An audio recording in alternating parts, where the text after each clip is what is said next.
নরম পাইলে যে সৌদিরা ডাবায় সেটা নিয়ে কথা বলতে প্রবাসী মনরা একটু সচেতন হও। নরম পাইলে সবাই ডাবায়, এটা আমাদের বাংলাদেশের একটা প্রবাদ। এখন ঘটনা হয়েছে, আজকের ভিডিওর থাম্বনেল দেখে বুঝতে পারছেন যে নরম পাইলে সবাই ডাবায়, নরম পাইলে যে সৌদিরাও ডাবায় সেটা নিয়ে কথা বলতে।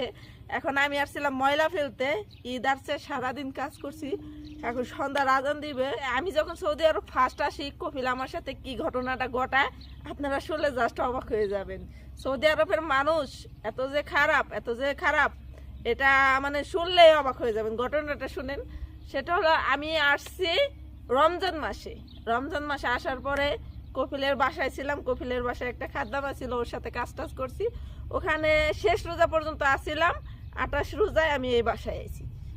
এই পথটা দিয়ে এই জায়গাটাই আমার নামাই দিয়ে গেছিলো। আমি কানতে তো জীবন শেষ। এখন কি ঘটনা সৌদি আরব আমার সাথে খারাপ করলো সেটা আমি কইতাছি। তো আসলাম, থাকলাম ভালোই। আর এর মাঝে অনেক ঘটনা হয়েছে, ওগুলো শেয়ার নাই করলাম। আমি আসছি রোজার ঈদের সামনে, আর আমার কপিল বউ পোলাফান নিয়ে আসছে কুরবানি ঈদের সামনে। আসছে ভালোই যাইতেছে। এখন হঠাৎ করে আমার নেট শেষ। এখন আমি এক সপ্তাহ পরে কপিলের পিছে ঘুরতেছি, বাবা নেট বইরে দাও, কোনো খবর নাই। দিতেছি।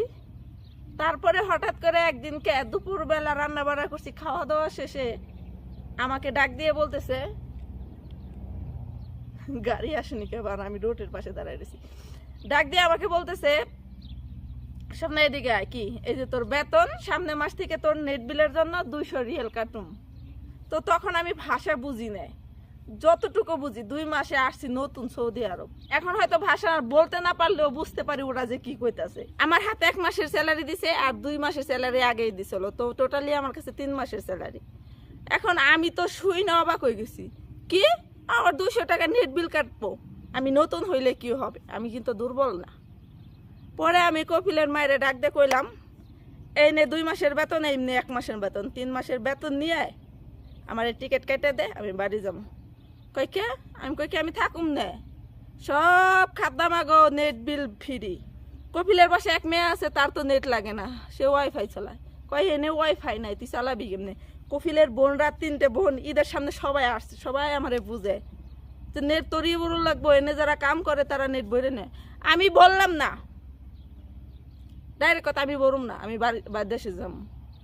দিশে মিশা না পাইয়া এই অবুঝব কাহিনী দেখে কপিলের বড় ভাই বাড়ির মধ্যেই থাকে, এর কাজ কামি করুন লাগে। তার 5-6 জন পোলাপান এই বাসার মধ্যে খায় দেয়, সব ঝামেলা আমার। সে পরে কইল কি নেট আমি দেবো। যাক, সমাধান হয়ে গেল। এইভাবে 2 বছর ছিলাম। তাও নেট ফুরাই গেলে বাবা নেট বইরে দেন, সকালে যদি নেট ফুরায় তারপরের দিন বইরে দেয়, রাত্রে বইরে দেয়, তারপরের দিন বইরে দেয়। এভাবেই 2 বছর থেকে চলে গেছি। এর মাঝে আরেকটা ঘটনা হয়েছে, নরম পাইলে যে সৌদিরা ডাবায়। আমি আবারও বলতেছি, কপিলের এক ভাই, আমি তো থাকি কপিলের মা বাবার কাছে, কপিলের 4 ভাই।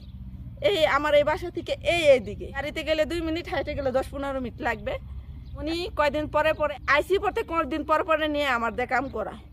এরকম সপ্তাহে 2 দিন, মাসে 8 দিন আমার দিয়ে তার বাসা পরিষ্কার করায়, কাম করায়।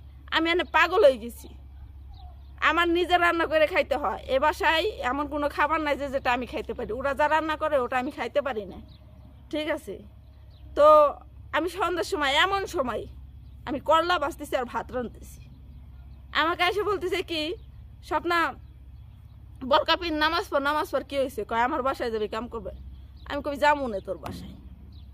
এক রুমের মধ্যে কপিলের বাবা বসা, কপিলের মাই বসা, কপিলের ভাই বসা। আর আমার কইতেছে, আমি কইছি তোর বাসায় যাবো না আমি কামে। আমি তখনও ভাষা খুব একটা বুঝি না, যতটুকু বুঝি তখনও আইসি মনে হয় 7-8 মাস হয়েছে। আমি যাবো না তোর বাসায়। তুই যদি আমার বাসায় না যাস, তোর টিকিট কেটে দেশে পাঠাই দিম, তোর খরচ লাগাই দিম। আমার কইতেছে, আমি কই এখন দিয়ে তুই খরচ লাগাই। আমি খুব চেঁচামেচি করতেছি। এই কথা শুনে কপিলের মায়ও একটা কথা কইলো না, কপিলের বাপেও একটা কথা কইলো না। পরে ওই রুমের থেকে আমি রান্না করে এসে কল্লাই বাঁচতেছি আর কাঁদতেছি, চোখ দিয়ে পানি পড়তেছি। কে মাগনা সুদন পাইছো নাকি? এই বাসায় আমি কাম করে পাগল হয়ে গেছি, তোমার বাসায় আবার কাম করুন 2 দিন পর কি মনে করে? তুমি কি আমার বেতন দাও? আমার কথা হলো, আমারে আনছে কপিল, আমার মায়ের সেবা যত্ন করবি, তোর আর কোনো কাম নাই। আমার মায়ের লগে মার্কেটে যাবি, এই করবি সেই করবি। আমি এই কথা মতো আসছি।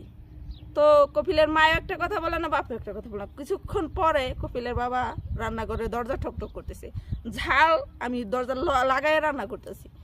কইতেছে কি তুই যাবি না ওনে কাম করবে না এনেই কাম করবে আমি কই হ আমি এনেই কাম করুম করুম না করলে আমার বাংলাদেশে পাঠাই দিবি কফিলের বাপ কয় ঠিক আছে তুই এনেই কাম কর তোর কোনো হানে যাওয়ার লাগবো না তো রাত 12টা বাজে দিয়ে আইছে যে আমারে কইছে টিকিট কাটে দাম তুই বাংলাদেশে চলে যাবি ডাক পারতেছে আমি কই আমার জন্য কি টিকিটই নিয়ে আসছে নাকি আমি খুশি হয়েছি কারণ তখন তো নতুন অবস্থা আমার থাকার কোনো মত নাই যে যা বাংলাদেশে চলে যাবো এখন আইনে দেখি এক টুকরা মাছ আনছে আমি মাছ খাইতে পছন্দ করি জানে তো মাছ নিয়ে আইছে ওই যে আমার সাথে রাগারাগি করছে যদি আবার আমি বাংলাদেশে চলে যাই কিংবা কফিলের ঠুন যদি এই কাহিনী কই কফিল তো বাইরে গেল পারবে না যে না আমি আমার টেকাতে কাজের মানুষ রেখে দিই তোরা এইভাবে কাম করো না আমার থাকবো না কে তো এই ভয়ে আমার নিকে মাছ নিয়ে এসছে তা আমি তো দেখে অবাক হাসতে হাসতে মরি মনে মনে তো এই হচ্ছে ঘটনা সৌদিরা নরম পাইলি যে ডাবা এটাই খাদ্যামা এই সৌদি আরব অনেক খাদ্যামা আছে নিজের নেট বিল দেয় অন্তত মালিকের বাসায় ওয়াইফাই আছে এই ওয়াইফাইয়ের বিল দিয়ে নেট চালায় প্রবাসী মনরা একটু সচেতন হন গাড়ি আসতেছে আমার গাড়বো